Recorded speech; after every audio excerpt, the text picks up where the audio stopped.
Have you ever been kicked out by your own family, only to have them come back and try to take your home away from you?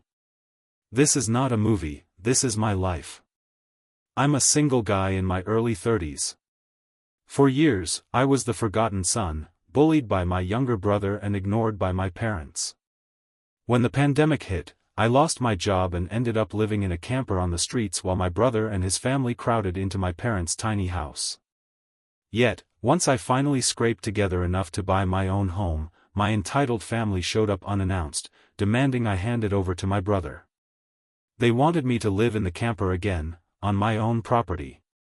The fight wasn't just about a house, it was about respect, betrayal, and surviving the toxic grip of a family that turned on me. They broke locks, forged documents, and tried to push me out. But this time, I stood my ground. I recorded everything. I called the cops. And I fought back harder than ever.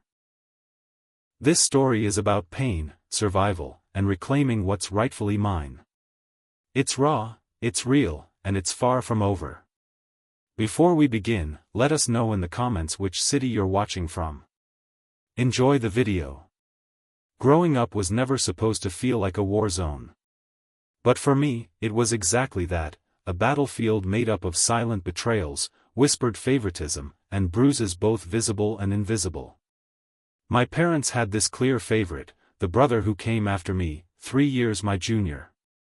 They wrapped him in love and attention while I was left to navigate a childhood filled with sharp words, punishments, and outright neglect. He wasn't just beloved, he was protected and spoiled. He bullied me physically and emotionally.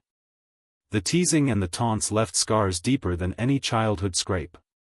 My parents? They looked the other way, punishing me when I fought back, rewarding him when he broke the rules. To them, I was the problem, the one who always needed to learn to behave. While my brother's actions were excused or ignored. I'll never forget the feeling of sitting alone, listening to laughter from the next room, knowing I would only be included when it was time to play the family, in front of relatives or neighbors. My father's silence stung as much as my brother's fists, and my mother's forced smiles cut just as deep as her disappointed glares. By the time I turned 18, I was already planning my escape. Home was not a refuge but a cage. I left early, before even finishing high school fully, and with little more than a hope that the world outside might be more forgiving. My family didn't come to my graduation. They didn't call or check in during the years that followed. The year 2020 brought a flood of challenges, the pandemic swept through lives, and mine was no exception. I lost my job. I lost my apartment. Worse yet, I lost the illusion of a home. I found myself sleeping in a camper on wheels. A camper, a symbol of freedom to some, was my desperate attempt at survival. Friends faded, only a kind night security guard and the occasional sympathetic warehouse janitor became part of my story. Meanwhile, my younger brother, his dazzlingly dramatic wife Sil, and their ever-expanding brood remained entrenched in the cramped household of our parents. Their demands grew louder as their living situation became more chaotic. Sil, in all her manipulative glory, played her role as the innocent, long-suffering mother, spinning every confrontation into evidence that I was the villain in my own life. Even cousins and aunts, family who once gossiped over my parents' blatant favoritism, now looked on from afar, some shaking their heads, others whispering about who could blame him for leaving. But no one stepped in. No one really ever does. Yet, in the solitude of that camper, surrounded by the hum of the city and the chill of the night, I found an unexpected strength. I realized that the hurt I carried was both a weight and a driving force. The rejection, the betrayal, they could break a person or forge a new path. This is where my story truly begins, a son cast out by blood, yet ready to fight with everything I have to reclaim my dignity and my home. But the battle was far from over, and what awaited me next would test not just my resilience, but the very definition of family. It would drag in every old ghost and secret hurt, pitting me against the people who should have protected me, and changing the course of our family forever. Stay with me. As I share what happened when I finally stood up to them, you'll see, family isn't always what it's cracked up to be. And sometimes, you have to lose everything to find yourself. After losing my job during the pandemic, the ground beneath me crumbled. The dream of stability turned into a nightmare of uncertainty. With my savings depleted and nowhere else to turn, I found myself alone, cold, and homeless. My sanctuary became the cramped space of a camper bolted to my aging truck. It wasn't much, no running water, no proper bathroom, just the bare essentials. Nights were the hardest. Every rustle in the dark sent shivers down my spine. I slept in parking lots or on forgotten side streets, always half awake, waiting for a cop's knock or the sound of someone trying the door. The city streets were unforgiving. I couldn't shake the fear that I wasn't safe. Loneliness stabbed the deepest at midnight. Sometimes, as rain battered the metal roof above, I'd clutch an old paperback or scroll endlessly through my phone, wishing for someone to reach out. Harsh winter gusts seeped through every seam, and the old electric heater struggled to keep up. But the emotional pain was worse. The stares and the whispers from those who passed by stung. Even worse were the taunts. Neighbors and strangers alike whispered about the guy living in a camper. My own family, with their crowded home just miles away, sneered at my plight. They called me a bum, a failure, reduced everything I was and had been to a single, pitiful word. My brother and his wife even pointed and laughed, while my parents offered their driveway only if I paid them more than rent for a real apartment. Despair nearly swallowed me. Some nights, I lay awake, haunted by old wounds from childhood, memories of favoritisms, punishments, and being cast out. I wondered how much more I could stand. And yet, inside that little camper, a stubborn fire burned. I wasn't defeated. I learned to adapt, not just to survive, but to keep a slender hope alive. I limped to the grocery store for the cheapest meals. I devised ways to recharge my phone and batteries, even if it meant sneaking an extension cord to a distant outdoor outlet. I became resourceful because I had to. Work came slowly. One day, a small company warehouse owner took a chance on me, seeing past my ragged exterior to the willingness inside. A security guard, a kind man working nights, became a rare friend, sometimes checking on me and sharing a warm cup of bad coffee. These gestures, small as they seem, became lifelines in a sea of isolation. Despite daily humiliations, pain, and cold, the camper became my fortress, a battered sanctuary and proof that even in the darkest times, survival is possible. Day by day, step by step, the hurt molded into a new kind of strength. I was learning, painfully, that no one was coming to save me except myself. And then, after months of grinding and refusing to let go of hope, I found a better job, a lifeline that let me claw my way back, one paycheck at a time. I was battered, but not broken, a man who'd lost nearly everything except his will to keep going. But the battle wasn't over yet. As I was starting to rebuild my future and carve out a new life, my family's greed was quietly gaining momentum. They had set their sights on the one thing I was still fighting for, my right to a home and a life on my own terms.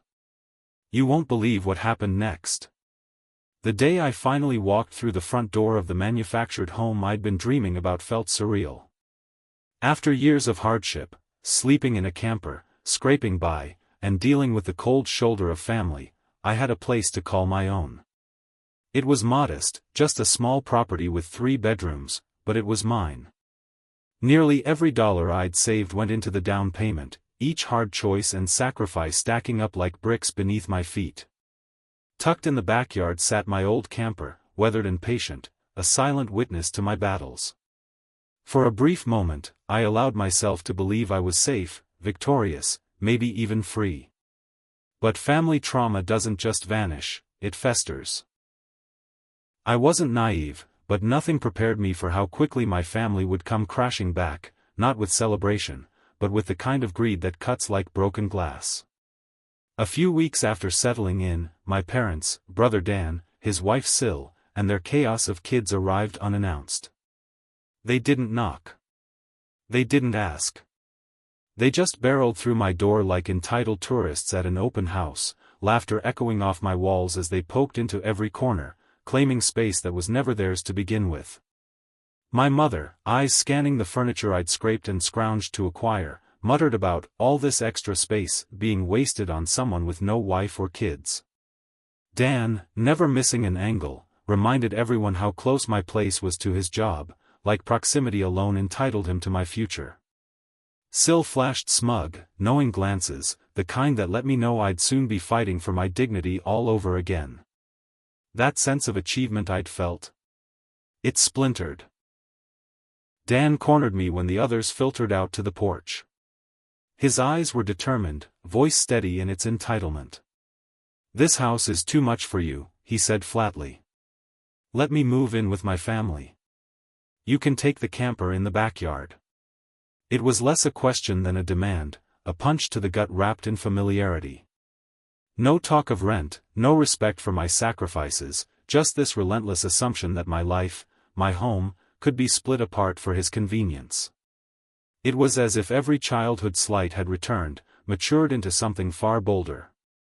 I tried to stay calm, to make him see, this was my sanctuary, my escape from the pain he and our parents once enabled. But he talked over me, as if my voice had never mattered.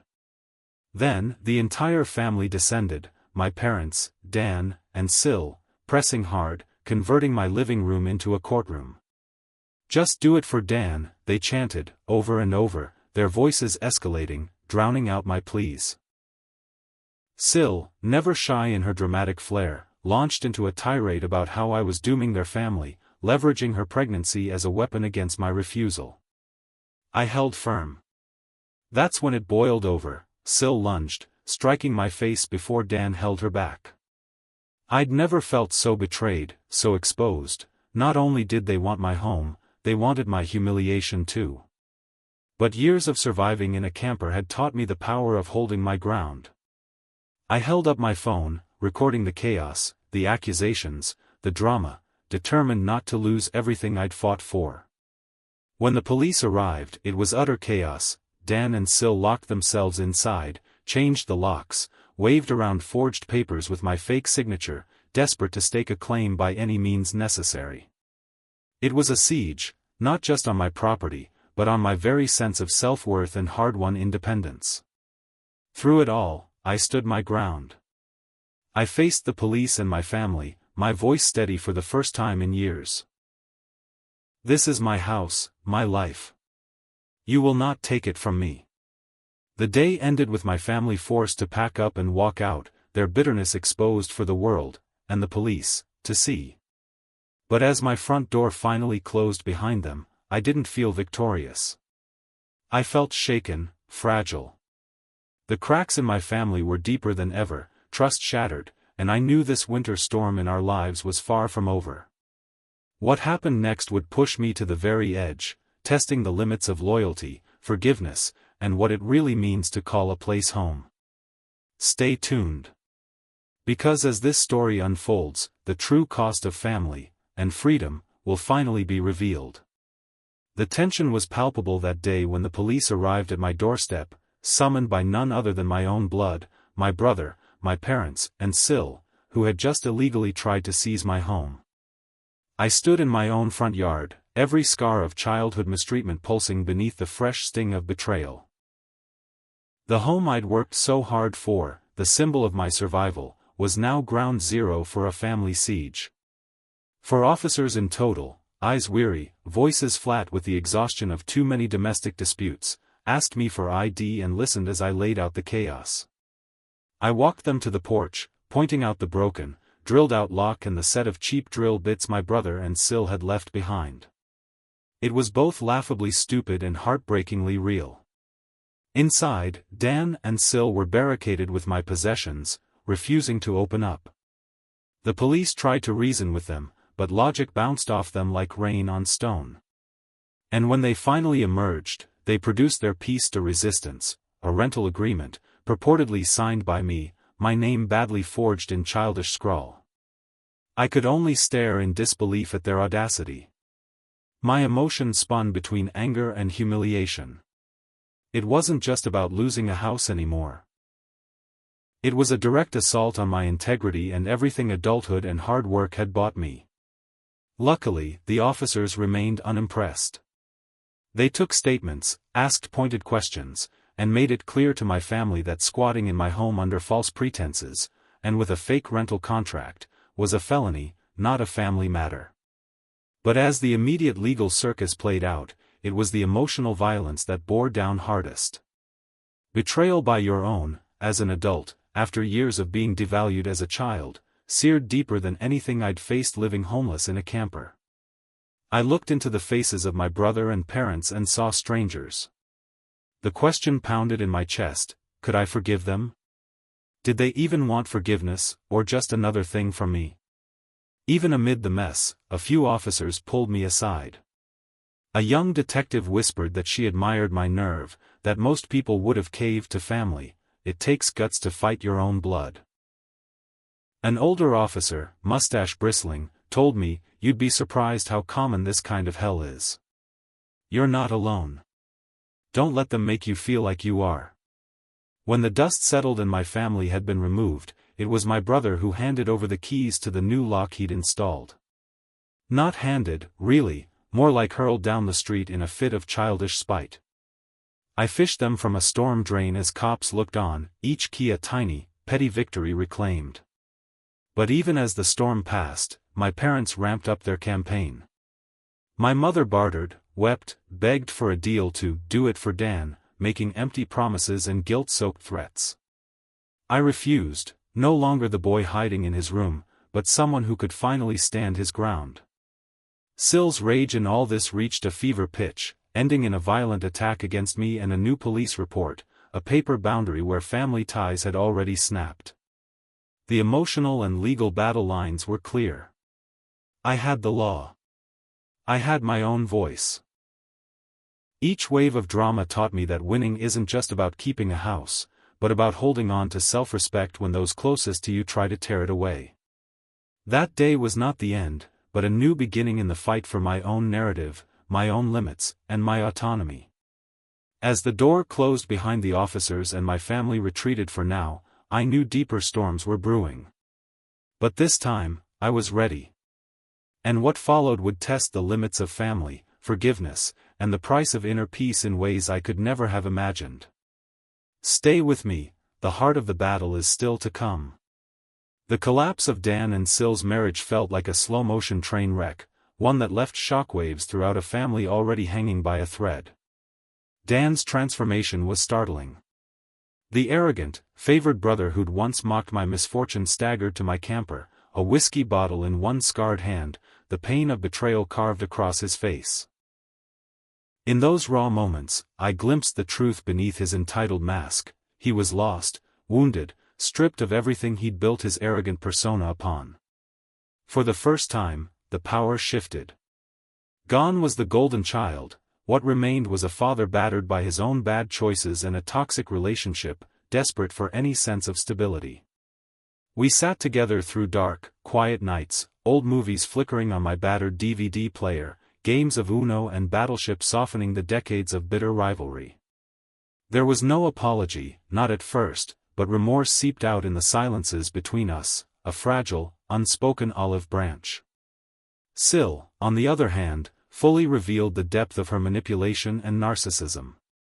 The family's ugly secrets spilled into court, texts, phone records, DNA tests proved her betrayal.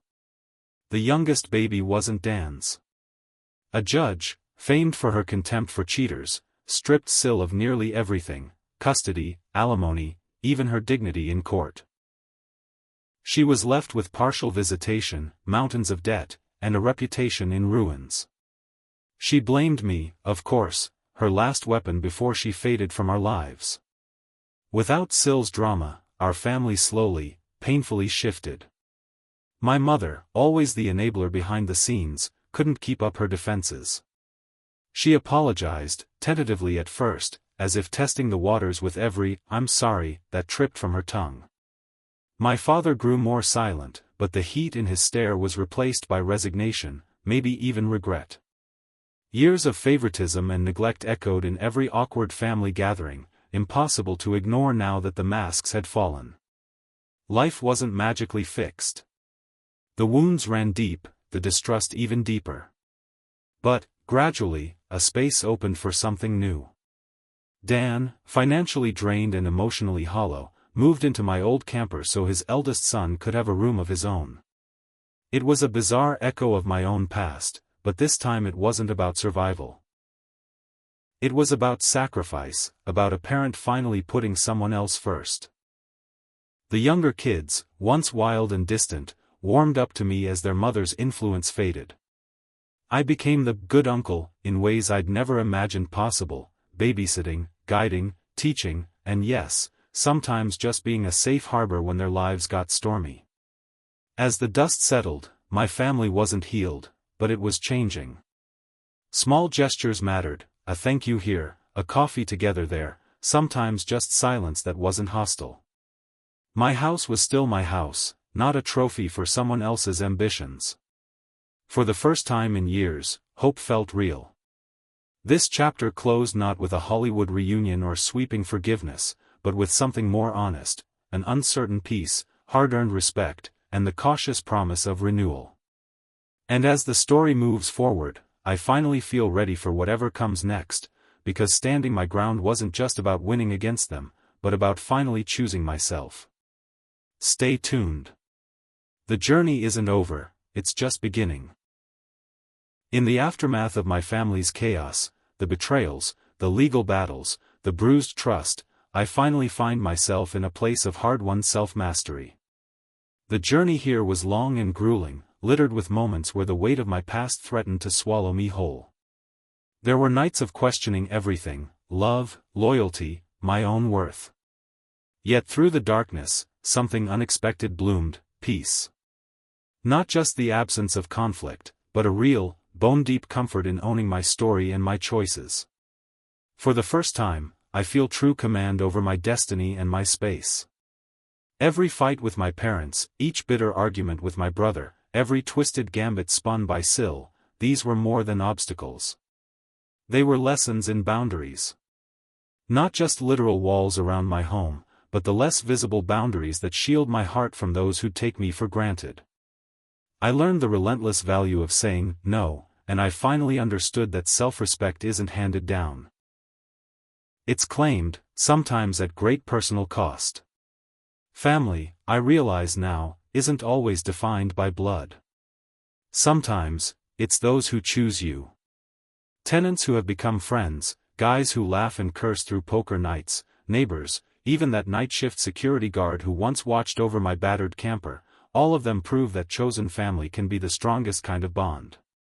The camper that once was my emergency shelter now sits as a monument of my resilience.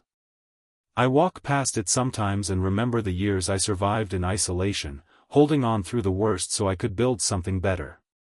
Its weathered shell isn't just a reminder of suffering, but of transformation, of turning pain into grit, and grit into a life truly my own. Of course, there are scars.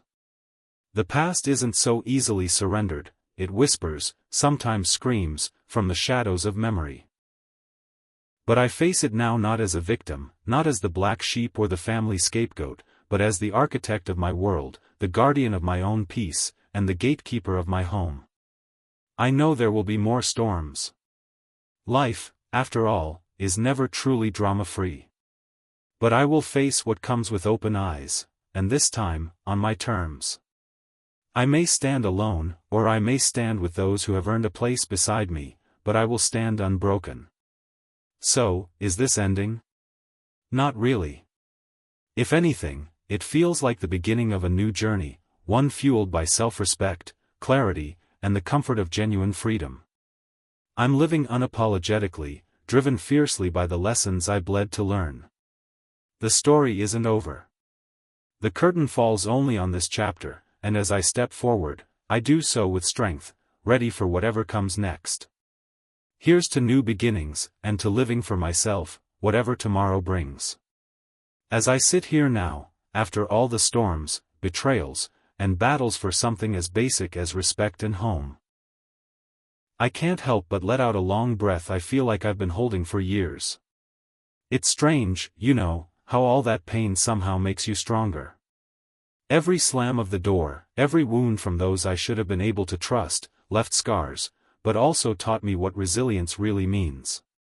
I want to be honest with you, there were plenty of days when I doubted myself, when loneliness was suffocating and old feelings of not being enough crept back in. But here, finally, I've learned that no matter what others try to take from you, your peace, your dignity, your sense of belonging, those things are yours to defend. And your worth isn't measured by the people who refuse to see it. Now, I look around and everything feels different.